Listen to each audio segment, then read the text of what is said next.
Hey guys, it's Gabi from What's Gabi Cooking, and I'm so pumped to share with you my top 10 cookbooks for any food lover.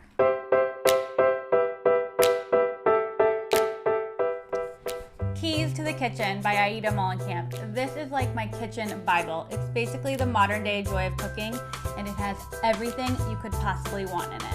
I don't know about you guys, but I'm obsessed with mac and cheese. It's my go-to comfort food, and this book is full of tons of easy recipes. Anybody can make them, and they're gonna be delish. Coming from a family that's mostly vegetarian, I'm obsessed with vegetarian cookbooks. And this one by Yotam is a keeper. I may not be a 5-year-old child, but I want Catherine McCord to make every lunch for me for the rest of my life. Weelicious Lunches is packed with so many great ideas, and if you're a parent, this has to be on your list. All right, when I'm getting my ethnic side on, Pok is my go-to. Not to mention their restaurant in Portland is to die for. You have to go, but if you can't go, this cookbook is a great substitute.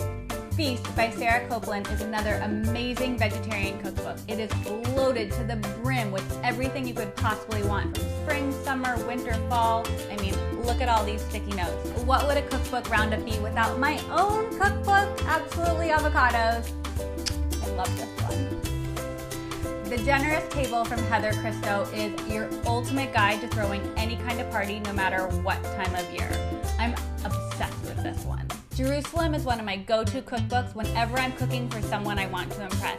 This book is so amazing. All the recipes in here, the flavors are so well developed, you're gonna love it.